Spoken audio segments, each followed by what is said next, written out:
A hearty welcome to Mr. Husain Haqqani, Ambassador Haqqani, journalist Haqqani. He has so many hats. We also have in the audience Mr. Haqqani, friends from the Pakistan High Commission also. Kindly switch off your mobiles. A warm welcome to you, Mr. Haqqani. We are delighted to host you for this discussion. Most of you must be familiar with Mr. Haqqani. He has been the Pakistan ambassador to the United States, and he has had the privilege of working with Benazir Bhutto, Asif Zardari, and Nawaz Sharif. He has been living in America for nearly 16 years now. He works for the Hudson Institute. He's specializing on writing on affairs of the Muslim Islamic world. He has produced at least 4 books, and he edits a publication for the Hudson Institute. I was fascinated by the title of his book, Reimagining Pakistan. It turns out actually he took it from Salman Rushdie, who had said or written somewhere that Pakistan has been badly imagined. So Mr. Haqqani used that and wrote a whole book called Reimagining Pakistan. I've been reading it during the past week, and it's meticulously researched. And any serious scholars or students or journalists following affairs in Pakistan, I would strongly recommend that you buy that book. Before we start having a Q&A, I would invite Mr. Haqqani to say a few words about how he came to write this book. The idea for this book apparently has been going on in his mind for 20 years. By the way, the book is available here on a special rate, 600 rupees, and the author, I'm sure, will be delighted to autograph your copies. Mr. Haqqani. Thank you very much, Mr. Venkatnarayan, and it's always a pleasure to be here at the FCC. I think this is the 3rd time I'm coming here. I came here for my 2nd book, Magnificent Illusions. Then I came here for my book, India versus Pakistan, Why Can't We Just Be Friends? And now I'm here to introduce Reimagining Pakistan. I, like many other Pakistanis, feel very hurt and very upset with all the criticism that is leveled on Pakistan. If you do a content analysis of the international media on Pakistan, if you do a content analysis just on the titles of books that have been written about Pakistan, there seems to be a lot of negativity, especially in the last 2 decades. So, that, like others who get hurt by it, I was also hurt by it until I ran into Salman Rushdie at this seminar at the University of Michigan many years ago, where we had this encounter in which he repeated his line, which he has written in his one of his books, that if nations are imagined communities, I'm sure everybody is familiar with with Benedict Anderson's concept that nations are imagined communities because not everyone in a nation knows each other, unlike a normal community. So it becomes a community just by the shared imagination. And he said if nations are imagined communities, Pakistan is poorly imagined. And since then, I've been wondering what Pakistanis can do to change the way, not how Pakistan is perceived, because that is just part of the issue, but how Pakistan is. And what is it that makes people think negatively of Pakistan? So I meticulously researched it over the years. I've been keeping folders. In the old days, they used to be paper folders. Now they are electronic folders. And so I've been putting material into it. And when you read the book, you will find that the material has obviously been collected over a long period of time and is meticulously sort of footnoted. And the basic premise I have is that Pakistan was created in a hurry, no one can doubt that. The idea of Pakistan was first mooted in not of Pakistan per se, but of two separate countries in the subcontinent, was mooted in 1940. The country came into being in 1947. It was created in a hurry. It was created without much planning. Just 2 months before the creation of the country, the decision was made where the capital is going to be. It hadn't been made earlier. The government was created on an improvised basis. There weren't enough civil servants. Most of the civil servants who were, on the one hand, the division or the partition was taking place on the basis of religion. On the other hand, there was an unusual situation that the leading Muslim civil servants did not belong to the area that was going to become Pakistan. So many of them refused to go. And the few who did go had never been to the area that they were going to administer now. And in the terms of partition, Pakistan got 19% of British India's population, 17% of its economic sources, but 33% of its army. And so it had an unusual situation that instead of starting out its life as a nation and then figuring out what the threats were and then creating an army to match the threats, Pakistan ended up inheriting an army and had to had to create the threats proportionate to the size of the army it had inherited. And over the years, Pakistan has evolved as an ideological state. Pakistanis say we are an ideological state, and then through school curricula, etc., that whole idea is reinforced. We haven't been able to evolve as a fully democratic country. We have had 3 different constitutions, unlike India, which was able to write a constitution within 2 years of independence. We took 9 years to write our first constitution, and that constitution was abrogated within 2 years of its writing. And the military took over. Then the second constitution came, which was written by the military dictator at the time, Ayub Khan, and that was abrogated by another military dictator. And so the third constitution has been twice put in abeyance or suspension. So what explains the phenomenon of Pakistan? And I was approaching it from a very different view than most people do, because I'm a born Pakistani. I was born almost 10 years after the independence of Pakistan. So while the first generation of Pakistanis, the people who in 1947 started life as Pakistanis, they were born as Indians and became Pakistanis overnight. So they probably needed to explain to themselves why they had become Pakistanis. They needed an explanation. I didn't need an explanation. I started my life as a Pakistani.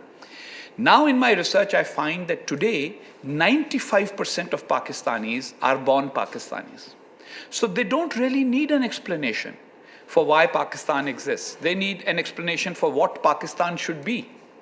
And that is my attempt here in this book. What should Pakistan be, instead of an explanation constantly of Pakistan exists because of ABC. And I look at the whole big picture. My core argument is that Pakistan needs to reconceptualize itself as a territorial rather than an ideological state, that instead of focusing on the military dimension of power, Pakistan needs to look at its people, its economy. I have a lot of statistics in the book, for example, and there are some things, ironically, the statistics have manifested after the book was already published. Like just in the last 2 weeks, 2 important statistics have come out. One is a UNICEF report that informs us that as of 2017, the country with the world's highest infant mortality rate is Pakistan. Highest infant mortality rate in the world is now in Pakistan. And the second is another report that has come out only 2 days ago, which says that 43% of Pakistan's children are malnourished, and Pakistan is number 3 among the countries with child malnourishment.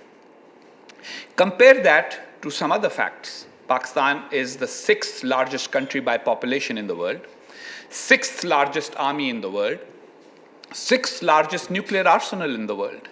And yet, in terms of size of economy, it's 42nd by nominal GDP, and 26th by PPP, by purchasing power parity. Then there are all other statistics. Where does Pakistan rank in education? Where does Pakistan rank in healthcare? Where does Pakistan rank in terms of school enrollment? And none of that is very impressive. Pakistan's passport is ranked, there's something called a global ranking of passports. Pakistan's passport is number 4th from the bottom, of being able to have of visa-free travel. And so my argument is that all of this is a function of developing. It's like somebody who exercises only one arm. Make your army strong, make your military strong, and nothing else. And then the rest of your body is becoming weaker and weaker while one arm is strong. So we have the military is strong, but the other elements of national power are being ignored. And then our permanent state of conflict with India has been very debilitating. And while we do have an issue, I have not attempted to try and sort of be bold enough to say that Kashmir is not a dispute. It is a dispute. But should Pakistan take the approach that disputes must be resolved before you can have normal relations? Or should Pakistan take the approach of having normal relations before you can have dispute resolution? And I have examined many disputes to see which one has worked better. And so I have found that the friendship first and dispute resolution later has worked better in most places. And then one of the observations I have is that while the European Union and North America, Canada, US, and Mexico have half their trade with each other within the bloc, and ASEAN has 25% of its trade within the member countries, South Asia lags behind with only 5% of its trade among the South Asian countries. Why is there so little integration? Considering that before 1947, this was one integrated economy with one currency, one banking system, etc. Why are we at a state where we can't even have normal trade relations and normal exchanges? And those are the issues I have tackled. My whole idea of reimagining the country is a bold reconceptualization. And I'm not doing it with the expectation that tomorrow everybody in Pakistan will read the book and say, wow, Eureka, we are changing. It's not going to be that way. But among the things I point out that Pakistan lags behind is in creating new ideas. Pakistan has a very poor ranking in number of books published and read in the world. So for example, there are 200 million Pakistanis, but the number of new book titles published from Pakistan every year is less than the number of new book titles that are published in Greece every year, which has only about 12 million or 15 million population. And that is the reason why I think that it is important to introduce new ideas into the Pakistani body politic. God has given me an opportunity to sit outside. Inside Pakistan, people are going missing. People who express too much dissent. People have been killed. Benazir Bhutto was killed. Salman Taseer was killed. People who challenge the established narrative get killed. There are others who end up in prison.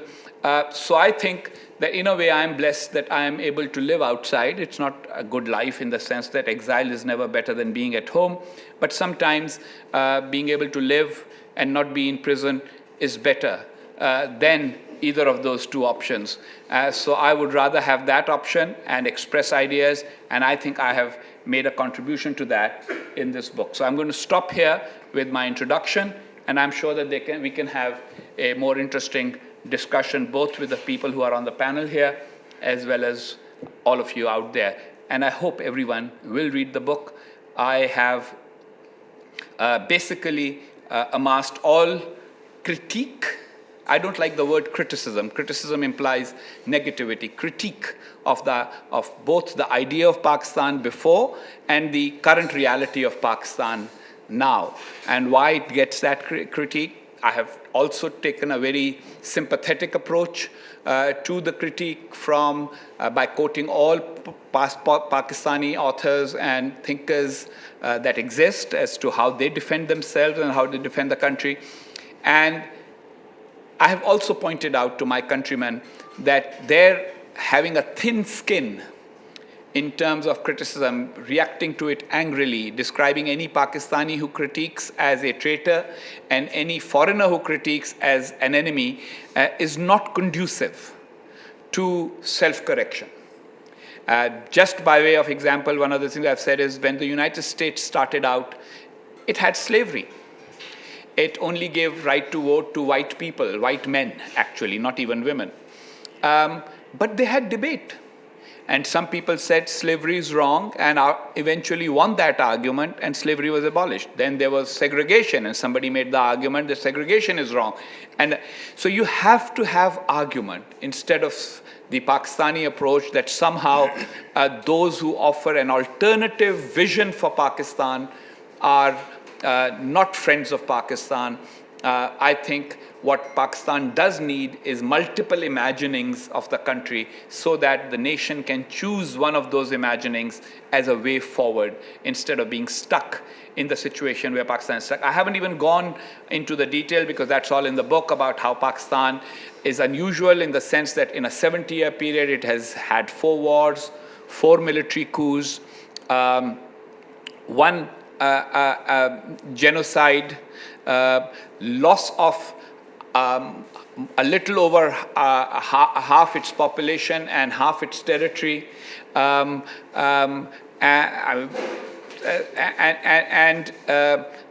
multiple constitutions, long periods of rule without constitution. So it is a history, a 70-year history that needs to be reflected upon, and I have attempted to do that reflection as a Pakistani with the intention of asking the tough questions that might make my countrymen and the rest of the world think differently about how the next 70 years of Pakistan can be different from the last 70 years. Thank you very much.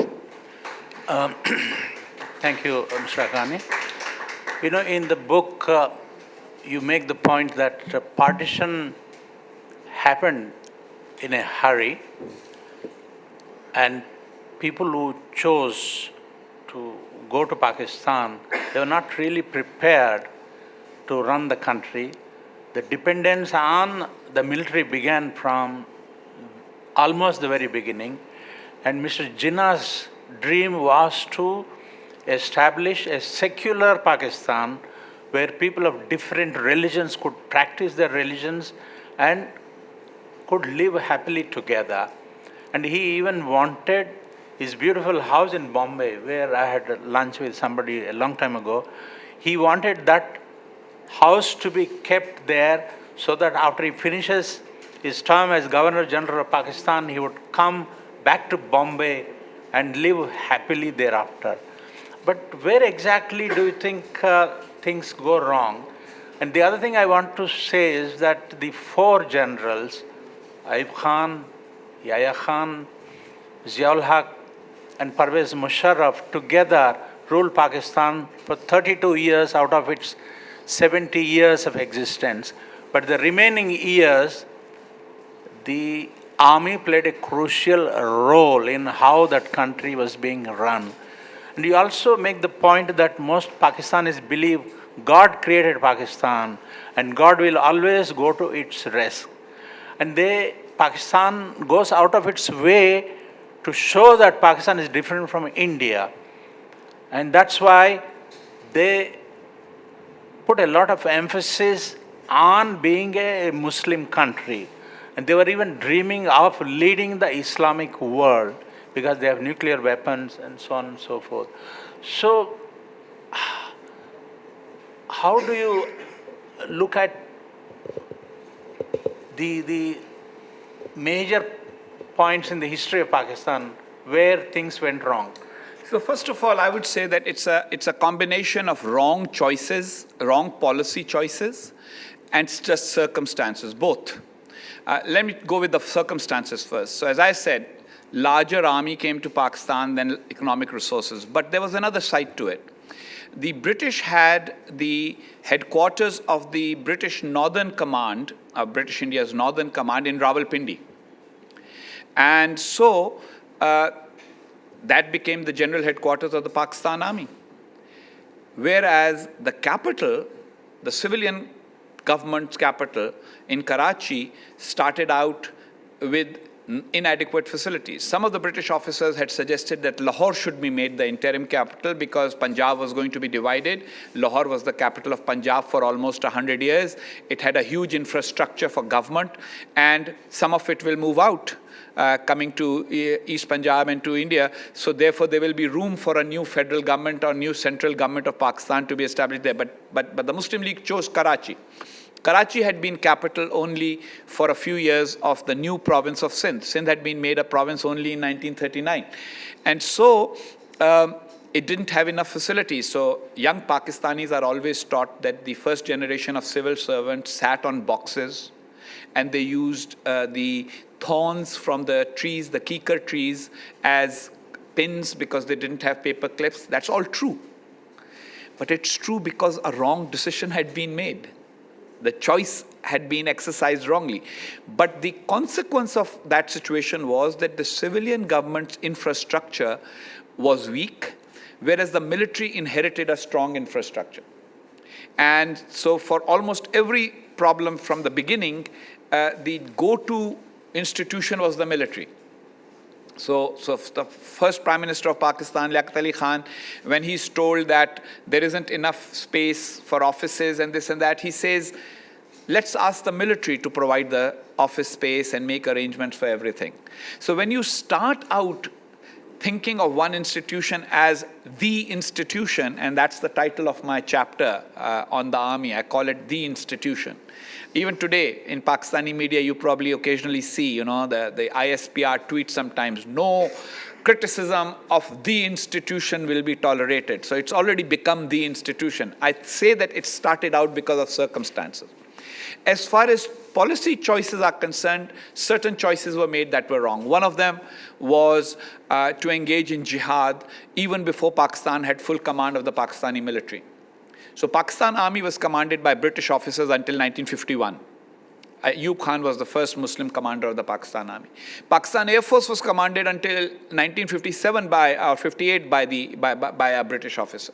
The ISI, which is today the great flag bearer of Islamic identity, etc., etc., it had its longest serving chief was a British Army officer of Australian origin, Major General Cawthorne.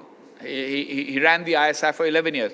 So you had so we ended up having an institution that was not completely indigenous, and yet and that institution dragged Pakistan into Cold War issues early. But local the Muslim League leaders insisted that we need Kashmir to be complete. Pakistan's completion requires Kashmir, and so Pakistan was at war before it had full control of the army that was going to prosecute the war. But a casus belli was born even before the country was fully on its feet. And that poisoned the relationship with India. We couldn't win. If we had been able to control and win, that would have been different. But some territory was acquired, what is today Gilgit-Baltistan and Azad Jammu and Kashmir, which Indians call POK. But that was among the first places where a wrong choice was made. So choice of capital, decision to go into war early, while violating the standstill agreement with the Maharaja, depending on the military from day one without waiting to have some civilian institutions in place, possibly not having a joint governor general to ensure that there was equitable exchange of assets, and then not writing a constitution quickly. That was another a wrong choice. And then after the cumulative effect of all these choices was that by 1958, we had our first full-fledged military coup. It's very interesting that from 1951, General Ayub Khan remained the chief of the army all the way till 1958 when he became president. He made himself president. And then he handed over the baton in 1962. So that's a very long tenure for an army chief. Instead of 3 years, every 3 years army chief changing, that weakened civilian government completely. Jawaharlal Nehru used to say that India has had one prime minister and has had several army chiefs. Pakistan has had several prime ministers and one army chief. And that shows which side of the equation is stronger. And that has really not been changed. And then there was our judiciary, which started kowtowing to the military very early. So when we had our first military coup, somebody went to court and said, this is martial law, and martial law is a violation of the Constitution. They turned around and said, yeah, it's a violation of the Constitution. But you know what? It's according to the law of necessity, it's necessary. And so that was a recipe for disaster. And since then, our judiciary has been playing a second fiddle to the military. Instead of giving judgments that are based on the Constitution and on law, they have been based on politico-military considerations. And Mr. Jinnah never envisaged a Pakistan that will be constantly at loggerheads with India. That's why he said he was willing to come back, or he was thinking about coming back to Mumbai after he retired as Governor General. Similarly, he said that he envisaged relationship between Pakistan and India to be similar to that between the United States and Canada. Looking back, this is not the relationship between the United States and Canada. And so a state of constant hostility empowered the military, made it difficult for the country to move along the democratic path. And lastly, among the big wrong decisions, not having an election early enough. India had its first general election in 1951-52, after having a constitution made in 1949. Pakistan couldn't write a constitution till 1956, as I said earlier, but our first general election took place in 1970. And so we couldn't become a normal state as a result. No, Mr. Jinnah, when he went to Dhaka after Pakistan came into existence, told the Bengalis who love their language that you are Pakistanis, forget about Bengali. You must learn how to speak Urdu because that will be the official language of the country. And he also insisted on being the first Governor General, despite the advice being offered by the British, saying that let Lord Mountbatten continue as common Governor General. Was that the first mistake that led to the eventual breakup of Pakistan? The second one, you had elections in 1970, and Mujib's Awami League won an absolute majority, and that part of Pakistan, which is now Bangladesh, accounted for 54% of the population at that point of time. And in fairness, in a democratic setup, Mujib should have been the Prime Minister of Pakistan, but Bhutto refused the idea of having someone from the other side as the Prime Minister of Pakistan. So do you think, in a manner of speaking, Mr. Jinnah and Mr. Bhutto were responsible for the eventual breakup of Pakistan and the coming into existence of Bangladesh as a separate entity? Let me put it differently. The entire state machinery of Pakistan was located in West Pakistan. Even the army, except 1971 when the civil war started and a large number of troops went to fight that war, and many of those troops ended up as prisoners of war later, Pakistan had a very small garrison in East Pakistan. Even in 1965, we had less than 10,000 troops in East Pakistan. The assumption was, and the Pakistan Army used to say at that time, that the defense of the East lies in the West, because the troops all came from West Pakistan, because the British had a policy of recruitment called the martial racist theory. So they recruited from certain communities and not from others. And Punjabi Muslims and Pathan Muslims were among the communities they recruited from. And that's how Pakistan ended up with 1/3 of the military. And then most of the civil servants who went from India went to West Pakistan, because they spoke Urdu. So Pakistan was always West Pakistan centered. And the decision to have Urdu rather than Bengali, although later that was changed and Bengali was made co-national language, but the damage had been done. And so the people of Bangladesh were never made to feel that they were fully part of Pakistan. As far as the democratic part is concerned, that was also there. Because when you say that this part of the country, on the one hand, you have a very incongruous situation. You have a country in two parts with the territory in between, which you have declared as enemy territory.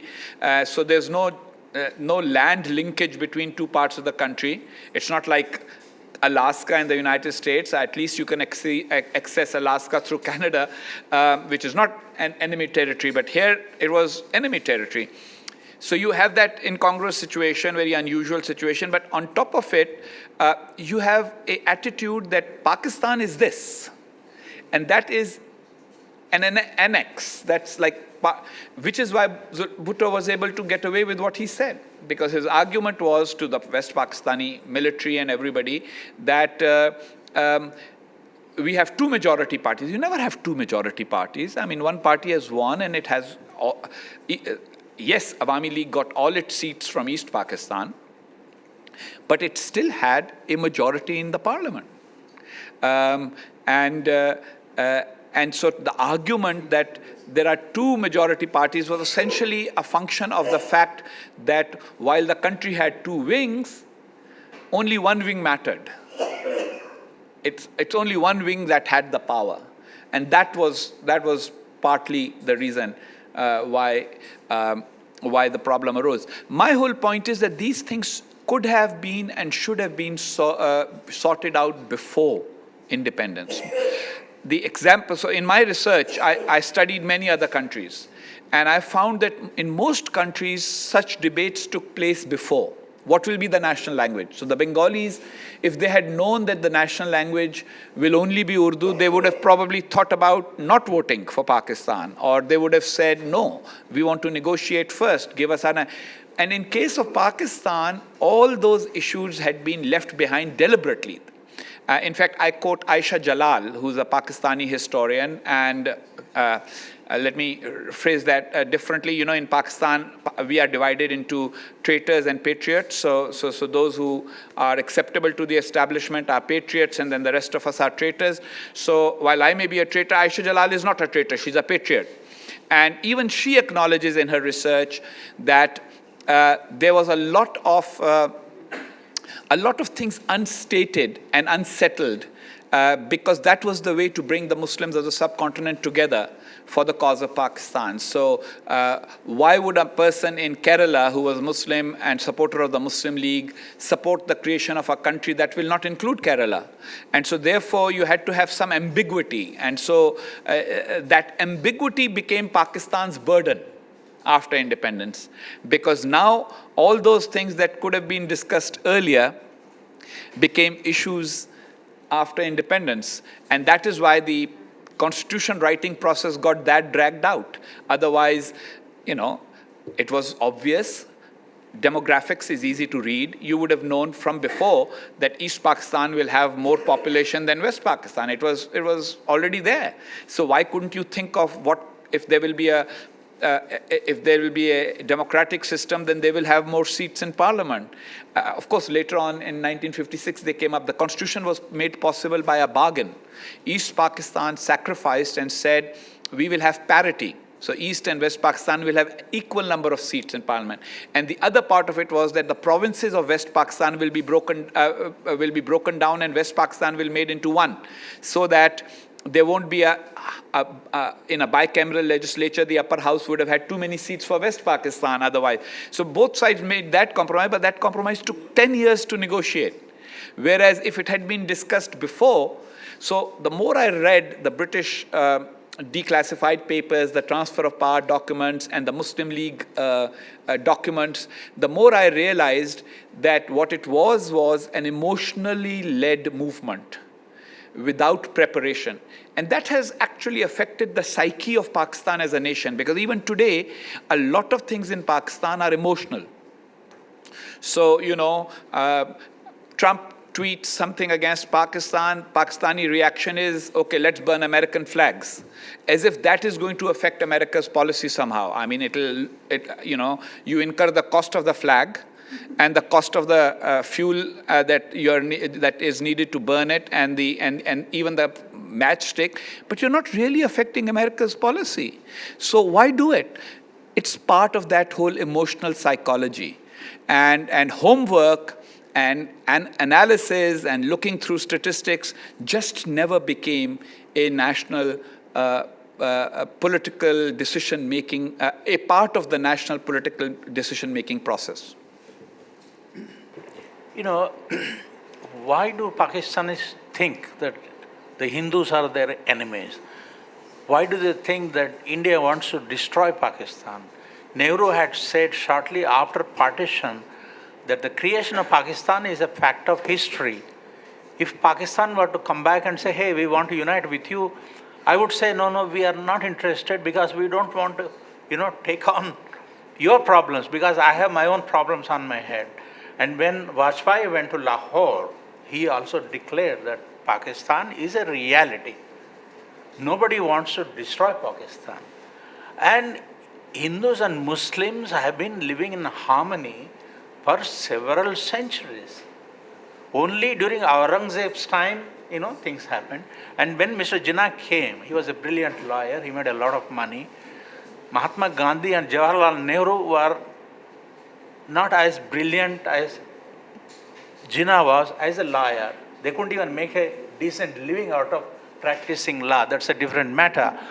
But Jinnah, was it an ego thing between Gandhi and Jinnah? Well, I won't go into those aspects because that's really beyond my sort of scope of what I'm trying to attempt here. But let me just say, as far as this whole question of sort of Hindus, eternal enemies, etc., is concerned, look, it's a function of how history is taught in Pakistan. Children are taught in school, and I've cited those textbooks that Pakistan emotionally and intellectually came into being the day Muhammad bin Qasim set foot in the subcontinent in 712 AD. Now that pushes Pakistan's creation from 1947 to 712 AD and kind of stretches things a little bit. Then you have to have a raison d'etre, why was it created? And so that has been sort of ex post facto, instead of moving through history and as to why it happened, how it happened, focusing on the Congress Muslim League politics and the injustices that Muslim League felt the Congress inflicted on them, and the whole Gandhi Jinnah and the and especially after the 1937 elections, the provincial governments of the Congress and how they treated or mistreated Muslims, or perceived to have mistreated Muslims, which enabled the Muslim League to get more support in 1946, etc. Instead of focusing on that, there's an attempt to try and project it further back into history. And that is the reason why this has become a bigger issue. Because if you're going to try and create a historic narrative that goes much farther, and I give the example of, say, for example, Belgium, which has half of its population speaks French, half of its speaks Dutch. It's a Catholic, predominantly Catholic population. It was the Spanish Netherlands. All of a sudden, after the Congress of Vienna, something had to be done about this territory. It was not going to be Spanish Netherlands anymore. Give it back to the Netherlands. They haven't been together for a long time. So they say, okay, let it be a different kingdom. But then Belgium didn't spend all its life trying to say that, there has been a Belgium throughout history. They were quite content to start their life in 1830. And if we go by analogies, yes, the Belgians occasionally, even Hercule Poirot makes the joke each time somebody calls him a French sleuth. He always points out that he's Belgian. But that's about it. The Belgians haven't spent a lifetime trying to militarily and otherwise compete with France or even the Netherlands. Pakistan ended up defining itself in terms of competing with India. And then the ideological foundation of that had to be this religious basis. I have found a lot of material on that, about attempts to assure and reassure. And of course, The conflict over Kashmir was a significant factor subsequently, but basically it is about how the identity has been shaped, that this eternal animosity businesses. One of the interesting things, very few Pakistanis know this and very few Indians know this. One of the biggest donors to the Muslim League in the 1945-46 elections was Seth Dalmia, Ramkrishna Dalmia, who was a Hindu. So why was a Hindu donating money for the creation of a Muslim state? Similarly, certain Parsi businessmen who were friends of Mr. Jinnah donated money to the Muslim League. Then at the time of partition, when the states negotiations started, Mr. Jinnah was expecting the state of Jodhpur, which was a Hindu majority state with a Hindu Raja, to join Pakistan because the Maharaja was Mr. Jinnah's client and friend. And so my point is that on the one hand, the argument was that this will be a Muslim majority country and Muslim majority provinces should be made into a country. On the other hand, there were all these inconsistencies which were papered over by Mr. Jinnah's successors by using the religion card and making it even simpler. Otherwise, remember, Mr. Jinnah took Jugandar Nath Mandal and made him the law minister of Pakistan in 1947. But within 2 years, Mr. Mandal was back in India saying, and then of course the partition riots resulted in virtual cleansing, because originally Pakistan would have had a significant non-Muslim population, a significant Hindu and Sikh population in West Pakistan and a very large Hindu population in East Pakistan. The population in East Pakistan remained a significant number, but West Pakistan had a total cleansing. And of course, the counterpart to it was that East Punjab had a total cleansing out of Muslims. There are hardly any Muslims left in East Punjab, and the number of Muslims in Haryana has diminished significantly. The rest of Indian Muslims went to Pakistan by choice rather than as a result of some mass transfer. And that change in the demographics changed the direction of Pakistan completely. And Mr. Jinnah's attempts to try and make the argument that this is going to be a secular state and Hindus will cease to be Hindus and Muslims will cease to be Muslims in a political sense. And then I personally think that having unleashed the religious argument in the course of the campaign, it was difficult to retrieve it. Because some of the mullahs, for example, I talk about Maulana Shabir Usmani and all these people showing up in Karachi saying, okay, we helped campaign for the Muslim League to get you votes. Now we are here. Now the Muslim state, the new Medina has been created. We are going to run it because we are the ones who know religion and we know the Islamic law. And so all those difficulties started mounting, and that's what came about. I think at some point we will have to open it to the audience too, because we do intend to end it by I know you a have a 7. dinner I thing have do. to be somewhere at 8. You see, 3 points I want to make. Bhutto was one of the guys who went out of his way to promote enmity between India and Pakistan, in spite of the fact that his mother was a Hindu. Could it be because his mother was a dancing girl from Pune? When she was taken to Pakistan, Sir Shanwaz Bhutto's other wife, this is according to a biography written by an American, he was treated very badly as a child. And did this work on him and he started to hate Hindus, number one. And you see, Mr. Venkat Narayan, I will stick to what I have written in my book and what are established facts rather than some of this gossipy thing that is a very South Asian thing. We always get into figuring out who was sleeping with whom and who was illicit with what. I don't want to go down that road. I think psychoanalysis of a dead man is certainly not my specialization. This is the biography is written by an American scholar. I know. I have my issues with Mr. Walpert and his research. Yeah. Okay. Because he's basing it on so and so told me. It's not something that's documentary evidence. So I have stuck in my book to documentary evidence that is incontrovertible. And what somebody who was a friend of Mr. Bhutto told him I mean, Mr. Walpert is welcome to write it down. I wouldn't write it in a book of mine, at least. Fair enough. Okay. You know, the Pakistan army thrives by telling Pakistanis that Indians want to finish them off, because the raison d'etre of the Pakistan army's power is the imaginary enmity with India, number one. Number two, Benazir Bhutto, Nawaz Sharif, and Asif Zardari, initially they had made statements to the effect that they want to be friends with India. What exactly went wrong? I think you actually, if you inverse your own statement, the answer is there. You've made a question out of the answer. The answer is that the Pakistani civilian leaders who have wanted a better relationship with India, because they realize that for economic and other purposes, Pakistan needs that relationship, have not been able to do it for two reasons. One is public opinion, which is generated very much by the Pakistani military's support and the religious parties' activism, and keeps the pot boiling. And the other is a institutional interest.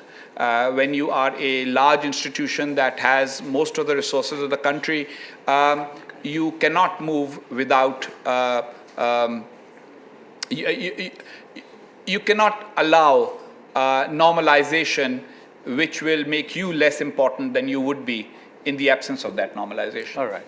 Now questions. Yeah, Ashok, please hold on. Keep sitting, and a microphone will come to you. Then you. Mr. Haqqani, I just want to know, could you throw some light on the water crisis and power crisis in Pakistan, debt problems in Pakistan, external debt problems, and its relationship with China? How do you see it? Well, so Pakistan, in the process of building itself primarily in a military dimension, has ignored some of the key strategic economic decisions that it should have made. The focus has always been on geostrategy and not on geoeconomics. And so Pakistan does have an energy crisis, and it also has a forthcoming water crisis. As far as China is concerned, China has looked upon Pakistan as a secondary deterrent, because it's easy to keep Pakistan busy with India and India busy with Pakistan, so that India does not have enough troops available for facing China. It is investing significantly in Pakistan now with the China-Pakistan economic corridor, but again, there is the potential for a debt trap there, because after all, infrastructure is useful only when there is economic activity to pay for that infrastructure. So a highway is good as long as there are trucks moving along it. A port is useful as long as there are ships docking there. If there isn't enough economic activity to justify that, then Pakistan may end up with a debt trap. And to be fair, a lot of Pakistanis are very aware of that potential and are debating it right now. Patralekha? Yeah, Patralekha Chatterjee. I have actually two small questions clubbed into one. I love small questions. So you mentioned right in the beginning that you were one of those who were a born Pakistani, as against the first generation it migrated. And you also mentioned how Pakistani textbooks, society, basically socialize you, program you into thinking of the country in a certain way. So at what point in your life did you actually start questioning those axioms which you might have, you might have been subjected to like everybody else? At what point did you become this sort of critic? So I was always, Can I just add? And to an ordinary Indian, not necessarily a member of the strategic fraternity, what would be the message of this book? Thank you. So as far as, I've always been I was always a precocious kid. I asked questions. I didn't get answers for a long time, but let me say that I've always asked questions and I've always wondered. But I think that after serving in government a couple of times and having a period of several months in prison, I had the opportunity to go through everything that I had accumulated in terms of knowledge and information, as well as the conventional wisdom, and running it across each other. And so it's a lifetime of questioning that has resulted in my reaching different conclusions to the ones that the average Pakistani child grows up with. Plus, I was very lucky to have a father who taught me to question.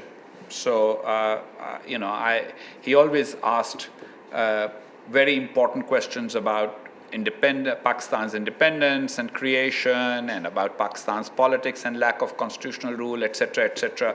I remember that in 1971, we were all going gung-ho about how our army our brave soldiers were putting up a huge resistance in East Pakistan, and he used to listen to the BBC in those days, which was received only on shortwave radio in Pakistan. We were watching Pakistani television and listening to Pakistani radio. And on the 16th of December, 1971, he woke me up, as he used to wake me up early every day, and he said, the Pakistani army has surrendered and is going to lay down arms in Dhaka Race Cross Ground. And I immediately sort of said to him, I was about 15 at the time, and I said, you're listening to Zionist Hindu propaganda, which is what we were told it was. Of course, later on in the day, I found out that my poor father had been right, and I apologized to him for having said what I said. But after that, since that age, I've always had this thing about at least trying to find out what the other side of the picture is. What's the message of the book? The message of the book for Pakistanis, of course, is that they need to think of their country differently. For people other than Pakistanis, including Indians, the message is that Pakistan can be different if it makes different policy choices. So don't always assume that what you have is what you will always have. Nations, and I've make the case in the book that nations have changed. Japan before the Second World War and after the Second World War was different. Germany, but those were the result of wars. But China, where Deng Xiaoping started making the argument that we cannot feed our people and make them economically prosperous without having some capitalism very early on, and he was put in prison by Mao Zedong, and eventually he came back and led China after Mao Zedong, because by that time the others had realized that he had been right all along. And now the China we see today is the China of Deng Xiaoping's imagination, not the China of Mao Zedong's imagination. And so in a way, although I have no claim of greatness of the type that Deng Xiaoping represented, I'm attempting a Deng Xiaopingist attempt in Pakistan that you can actually have a different envisioning of a complicated country, and that vision can make things happen. Now, the choice for Pakistan is either circumstances will change it or deliberate decisions will. And I am laying out the deliberate decisions that I think will help make the change without circumstances forcing them.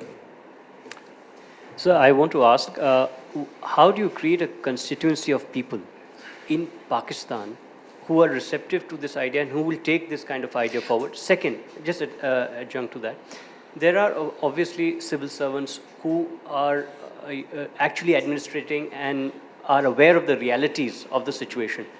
Why do we not, at least in India, do we not see a lot of those people speaking up, maybe in a restrained way, maybe in a subdued way, but speaking up? So two things. First of all, the constituency already exists. Because Pakistan is a semi-authoritarian national security state, you don't always hear the voices because the voices are significantly suppressed. The reason you hear my voice is because A, I'm a nuisance, and B, I'm outside of the country. But there are similar voices in Pakistan, and they pay a much bigger price, and they are my heroes. I really respect them. Young people, I don't know if you're familiar with what's happening in the last few days in Khyber Pakhtunkhwa and the Pashtun Tahaffuz movement, as it's called. Young people, not organized in any way, not a serious political party, not well funded. Today, the Pakistan Army chief had the audacity to turn around and imply that they were all foreign agents, which is what happens with everybody. So while there's a lot of repression, these people do exist. As far as the civil servants, etc., are concerned, civil servants in the old subcontinental tradition are, I mean, here a lot of retired civil servants write books, etc. In Pakistan, they are quite content to just keep their pensions. But the few who have written, if you read Rodad Khan's book, A Dream Gone Sour, if you read, what's his name, Tariq Khosa, the police officer who talks about 2611 and says all the evidence that India offers was also found by the Pakistani, he was head of the Pakistani Federal Investigation Agency. He says the evidence was exactly the same, but it was a political decision not to believe it. So they do exist. Remember, repression, and in India, you know, sometimes when Indians say, oh, things are bad, I say, even in the emergency, India did not have a rigged election. People could actually vote against the Prime Minister and the party that had brought the emergency about. We've had a very unusual and different circumstance. We have a situation where I'm sure you're familiar with the 1990 election and the Supreme Court decision about how they later on discovered that the Inter-Services Intelligence had poured money into the election by borrowing it from banks and giving it to one party. And ironically, the party was that of Mr. Nawaz Sharif. And so the point is repression plus a manipulated state structure makes it rather difficult for voices that exist to be heard as well as voices that are outside. That's all there is. Ashok Couple more Sharma. questions and then. Yeah.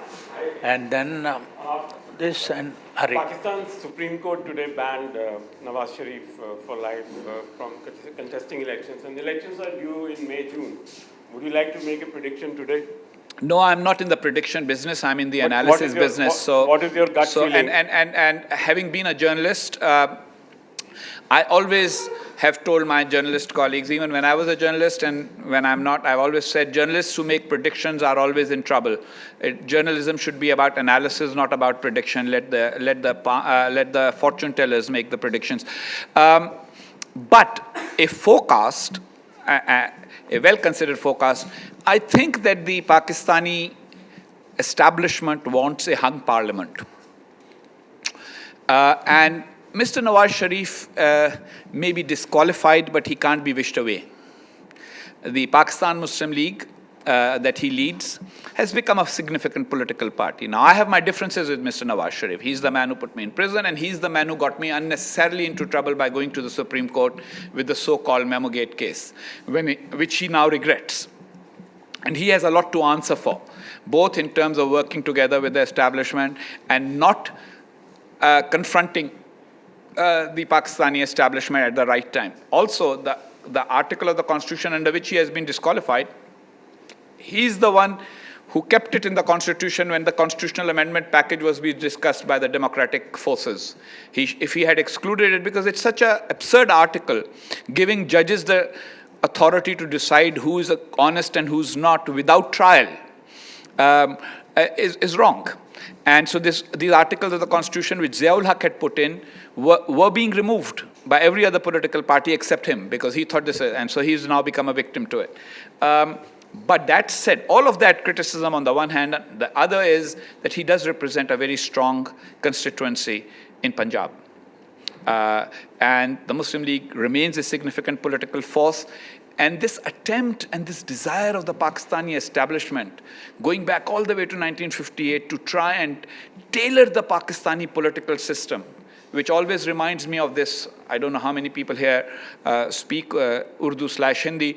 There's a famous sher of Daag Dehlvi, that sab hasi hain zahidon ko napasand, ab koi hoor aayegi inke liye. That they don't like anybody and they don't deem anybody pretty. Now they're just waiting for some hoor to come from the heavens, because no one who's on this earth is good enough for them. So they've tried this exclusion with Benazir Bhutto, they've tried this exclusion with Asif Zardari, they want MQM, but they don't want Altaf Hussain, they wanted ANP, they accepted ANP, but they didn't accept NAP, which was the party that it came out of, etc., etc. This political engineering has only given instability to Pakistan. And my forecast, not prediction, is that instability has been heightened as a result of today's decision and will continue to heighten after the forthcoming election. Yes, please. Just a quick query.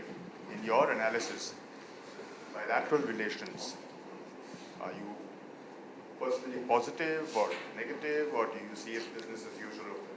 I don't see the reasons for the bilateral relationship between India and Pakistan, the reasons why they have gone bad so far. I don't see a change in those reasons, so therefore I don't expect a change in the consequences of those reasons anytime soon, unfortunately. I would like it different, but I'm not the one who's making decisions on either side of the border. Hari? Hari Kumar with the New York Times newspaper. Let me see the last one. Sir, what was the logic at the time of division that Pakistan is getting 1/3 of the undivided India's army, number one? And number two, you mentioned social indicators of Pakistan. Even India being a functional democracy for the last 6 decades, infant mortality and child malnutrition are not much better even in India. I think it's more looks like a South Asian problem. Your comments. I agree with you that it's a South Asian problem, but within South Asia, Pakistan is particularly bad. So, for example, literacy. India and Pakistan had a literacy rate difference of about 1 to 2%, depending on how you measured it in 1947. It's now become a 22% difference. School enrollment. India has something plus 90% school enrollment. Pakistan still has about 1/3 of the school-going age children not going to school. So I agree that it's a South Asian problem, because the South Asian culture of power is that, once you're in power, you worry about what kind of car you have, what kind of flag you have on your car, what kind of house you get, etc., rather than what kind of school you build. I fully get that. But that said, within that framework, even then, by South Asian standards, so just to give you one statistic, secondary school students who finish secondary school, the percentage of secondary school completers who go to university in Nepal is more than the number of people who go to university in Pakistan after completing secondary school. And that makes Pakistan a little more critical, in my opinion. As far as your first thing is, why did the Pakistan end up with the 1/3? The British had a policy of recruitment whereby they had since 1857, Lord Roberts of Kandahar wrote a famous book called The Martial Races of India, in which he did a caste and ethnicity mapping of India and said certain communities are more suitable to be part of the British Indian Army and certain are not. So, for example, he didn't want Bengalis in the army, and he didn't like Madrasis, he didn't like South Indians, etc. So the communities he chose were like Jats among Hindus.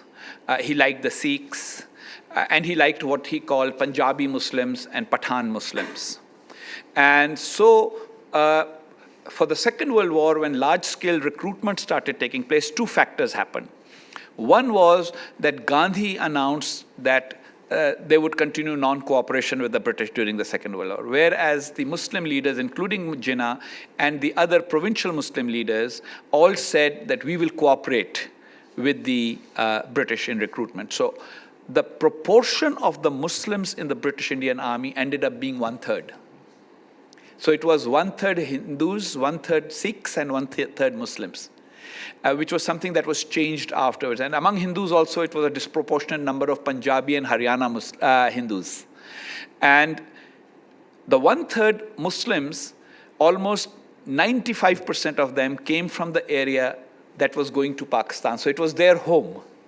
So therefore, when the army was being divided, and the units were actually Punjabi, so there was a Muslim regiment, there was a Sikh regiment, there was a Hindu. So the Muslim regiments belonging to the geographic area that was going to be Pakistan were all handed over to Pakistan, naturally, because you couldn't say to somebody who was from Jhelum that you're going to serve in the Indian Army. He didn't want to. And then officers were all allowed to opt. So a lot of the Muslim officers who belonged to that geographic area, they were automatically given to Pakistan, and some officers from the princely states, etc., who were Muslim, opted to go to Pakistan. So if you see the first few generals of Pakistan, many of them have titles like Nawabzada, Sahibzada. These were the Nawabzadas and Sahibzadas from princely states here. So one of them was Nawabzada Sher Ali Khan of Pataudi, Sahibzada Yaqub Ali Khan of Rampur, Nawabzada N.A.M. Raza of, I can't remember what state he was from.